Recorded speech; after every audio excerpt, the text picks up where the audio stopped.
Assalamualaikum warahmatullahi wabarakatuh. Perkenalkan, nama saya Vanessa Putri Wulanda, NPM 1921030329, kelas J Muamalah, Prodi Hukum Ekonomi Syariah. Di sini saya akan menjelaskan beberapa kesimpulan makalah arbitrase dan sengketa. Materi yang pertama adalah arbitrase. Apa sih arbitrase itu? Arbitrase adalah cara penyelesaian hakim partikuler yang tidak terkait dengan formalitas, cepat dan memberikan keputusan karena dalam instansi terakhir serta mengikat, yang mudah untuk melaksanakan karena akan ditaati para pihak. Sementara itu, menurut Undang-Undang Nomor 30 Tahun 1999 tentang arbitrase dan alternatif penyelesaian sengketa umum pasal 1 angka 1 arbitrase adalah cara penyelesaian suatu sengketa perdata di luar peradilan umum yang didasarkan pada perjanjian arbitrase yang dibuat secara tertulis oleh para pihak yang bersengketa. Dasar hukum arbitrase adalah dasar hukum yang dipergunakan seseorang untuk dapat menyelesaikan perselisihannya melalui arbitrase, baik dalam kerangka arbitrase nasional maupun internasional. Ada dua jenis arbitrase yang diakui ekstensi dan kewenangannya untuk memeriksa dan memutus sengketa yang terjadi antara para pihak yang bersengketa, arbitrase institusional dan arbitrase ad hoc. Yang kedua ada Basarnas. Apa sih Basarnas itu? Basarnas adalah Badan Arbitrase Syariah Nasional. Basarnas merupakan badan yang dapat menyelesaikan sengketa, perdata, dan muamalat Islam dengan memutuskan suatu keputusan hukum atas masalah yang dipersengketakan. Namun demikian, Basarnas tidak menutup diri untuk menyelesaikan perkara perdata lainnya sepanjang tidak bertentangan dengan undang-undang yang berlaku. Keputusan yang telah ditetapkan oleh Basarnas terhadap perkara yang diajukan kepada bersifat banding atau mengikat dan final, tidak ada banding atau kasasi. Namun demikian, pembatalan keputusan arbitrase dapat dilakukan sesuai dengan Undang-Undang Nomor 30 Tahun 1999 tentang arbitrase dan alternatif penyelesaian sengketa. Penetapan syarat-syarat arbiter dan penyelesaian sengketa perdata atau muamalah Islam melalui Basarnas dimasukkan untuk meningkatkan kinerja lembaga tersebut pada masa yang akan datang. Pada prakteknya selama ini, Badan Arbitrase Syariah Nasional Basarnas telah membuktikan dalam penyelesaian masalah yang diajukan dan telah memutuskan perkara yang memenuhi rasa keadilan para pihak. Dengan demikian, hukum arbitrase Islam Basarnas dapat menjadi alternatif penyelesaian sengketa bisnis di masa mendatang dan mempunyai peranan yang sangat penting. Yang ketiga ada pilihan penyelesaian sengketa.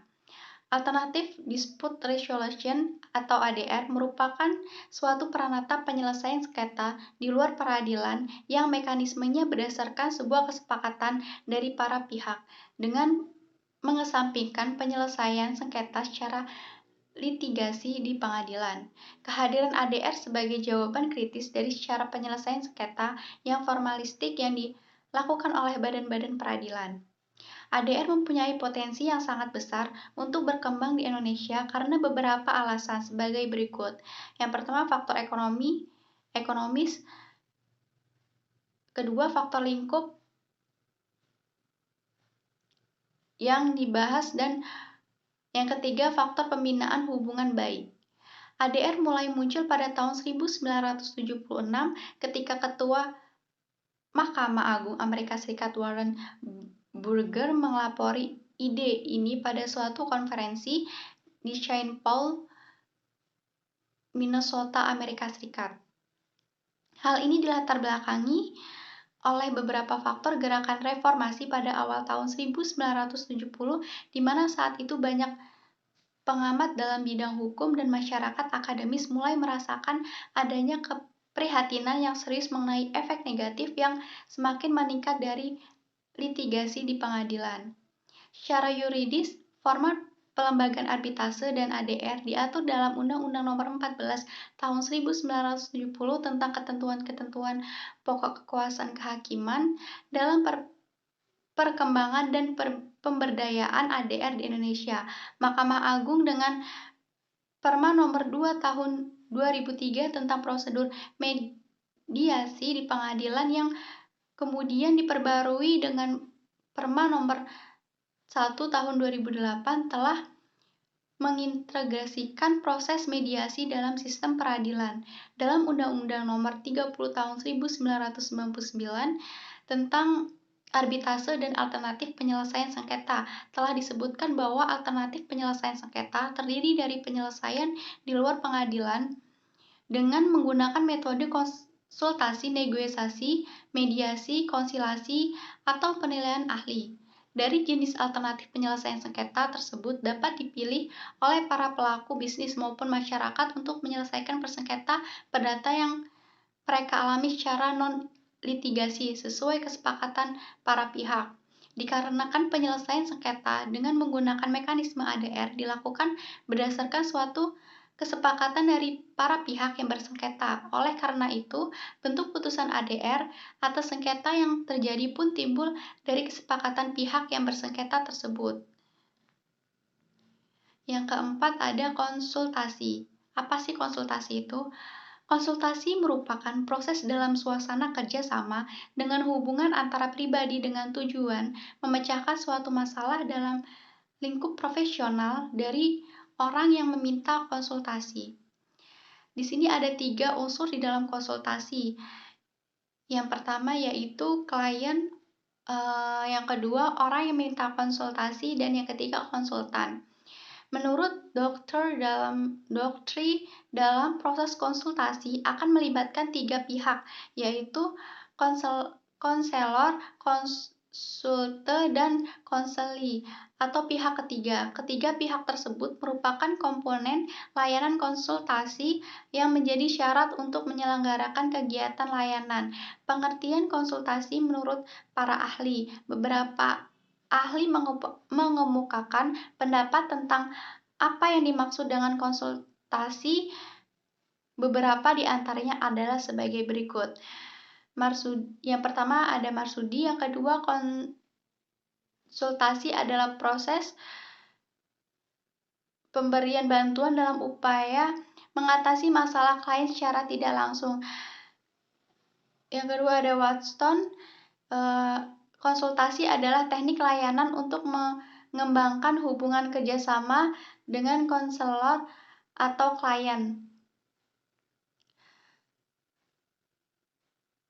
Yang kelima ada negosiasi. Apa sih negosiasi itu? Negosiasi merupakan komunikasi langsung yang didesain untuk mencapai kesepakatan pada saat kedua pihak memiliki kepentingan yang sama atau berbeda. Cara penyelesaian ini sangat cocok untuk masyarakat bisnis di Indonesia. Mayoritas pengusaha Indonesia adalah pengusaha kecil dan menengah. Pada umumnya, mereka tidak terlalu memperdulikan kontrak, kurang begitu peduli terhadap bunyi klausa-klausa kontrak. Dalam benak mereka, cukuplah bagaimana melaksanakan transaksi tersebut.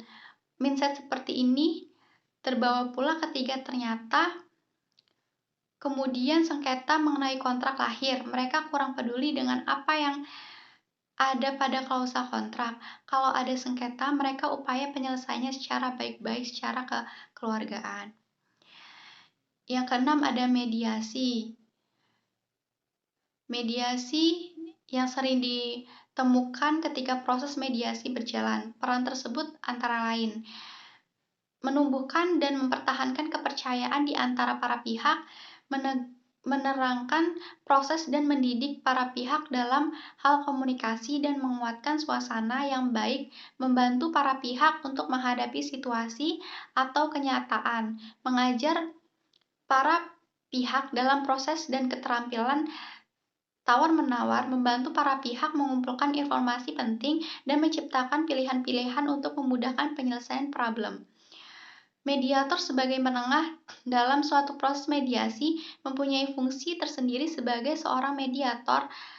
Fungsi yang dimaksud adalah sebagai berikut: memperbaiki kelemahan komunikasi antara para pihak yang biasanya ada hambatan dan sengketa psikologis dan mendorong terciptanya suasana yang kondusif untuk memulai negosiasi yang fair secara tidak langsung, mendidik para pihak atau memberi wawasan tentang proses substansi negosiasi yang sedang berlangsung, mengklarifikasi masalah-masalah substansial dan masalah dan kepentingan masing-masing para pihak. Yang ketujuh adalah konsilasi. Konsilasi merupakan lembaga pendamai, maka penyelesaian sengketa di luar peradilan di antaranya adalah dengan cara konsilasi. Dalam Undang-Undang Nomor 30 Tahun 1999 tidak memberikan suatu rumusan eksplisit atau pengertian atau definisi dari konsilasi, bahkan tidak dapat ditemui oleh ketentuan pun termasuk tentang pengertian konsilasi pada Undang-Undang Nomor 30 Tahun 1999 ini. Perkataan konsilasi sebagai salah satu lembaga alternatif penyelesaian sengketa dapat ditemukan dalam ketentuan pasal 1, angka 10 dan alinea ke-9 penjelasan umum Undang-Undang Nomor 30 Tahun 1999. Proses penyelesaian sengketa melalui konsilasi mempunyai kemiripan dengan mediasi. Perbedaannya adalah dapat diketahui dari kedua cara ini. Konsilasi memiliki hukum acara yang lebih formal jika dibandingkan dengan mediasi, karena dalam konsilasi ada beberapa tahap yang biasanya harus dilalui dalam konsilasi. Pihak ketiga konsilator secara aktif memberikan nasihat atau mendapatnya untuk membantu para pihak menyelesaikan sengketa, sehingga para pihak memiliki kebebasan untuk memutuskan atau menolak syarat-syarat penyelesaian sengketa yang diusulkan, sedangkan mediator hanya mempunyai kewenangan untuk mendengarkan atau membujuk dan memberikan inspirasi. Bagi para pihak, mediator tidak boleh memberikan opini atau nasihat atas semua fakta atau masalah kecuali diminta oleh para pihak. Yang kedelapan, pendapat hukum. Jadi prosedur adalah serangkaian aksi yang spesifik, tindakan atau operasi yang harus dijalankan atau dieksekusi dengan cara baku atau sama agar selalu memperoleh hasil yang sama dari keadaan yang sama, semisal prosedur kesehatan dan keselamatan kerja, prosedur masuk sekolah, prosedur berangkat sekolah, dan sebagainya. Dan legal opini atau pendapat hukum adalah salah satu peran pekerja hukum dengan memberikan konsultasi hukum, yaitu memberikan pendapat hukumnya, baik digunakan untuk menghindari timbulnya sengketa maupun untuk penyelesaian sengketa, tapi secara lisan maupun tertulis untuk orang membutuhkan klien. Yang kesembilan ada eksekusi putusan arbitrase dan ADR. Eksekusi atas putusan arbitrase nasional dilaksanakan berdasarkan penetapan ketua pengadilan negeri atas permohonan salah satu pihak yang bersengketa, karena badan arbitrase tidak memiliki perangkat jurusita, maka pelaksanaan eksekusi atas putusan arbitrase nasional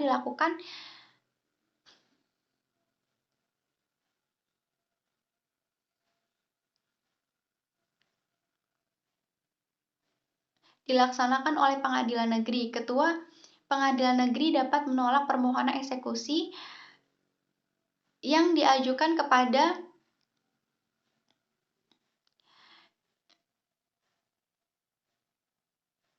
apabila ketua pengadilan negeri menilai bahwa putusan arbitrase nasional yang dimohon eksekusi tersebut tidak memenuhi ketentuan pasal 4 dan pasal 5 Undang-Undang Nomor 30 Tahun 1999 tentang arbitrase dan alternatif penyelesaian sengketa serta pertentangan dengan kesusilaan dan ketertiban umum. Apabila permohonan eksekusi atas putusan arbitrase nasional tersebut dipertimbangkan untuk dapat dikabulkan, maka ketentuan waktu paling lama 30 hari untuk menetapkan pelaksanaan eksekusi terhitung sejak didapatkan permohonan eksekusi bisa menjadi hambatan, mengingat bahwa untuk melaksanakan putusan pengadilan oleh pengadilan negeri sendiri dapat memakan waktu yang sangat lama. Selain hal tersebut, verzet atau perlawanan, penundaan eksekusi, hingga penolakan terhadap eksekusi. Itu saja yang bisa saya sampaikan, kurang lebihnya saya mohon maaf.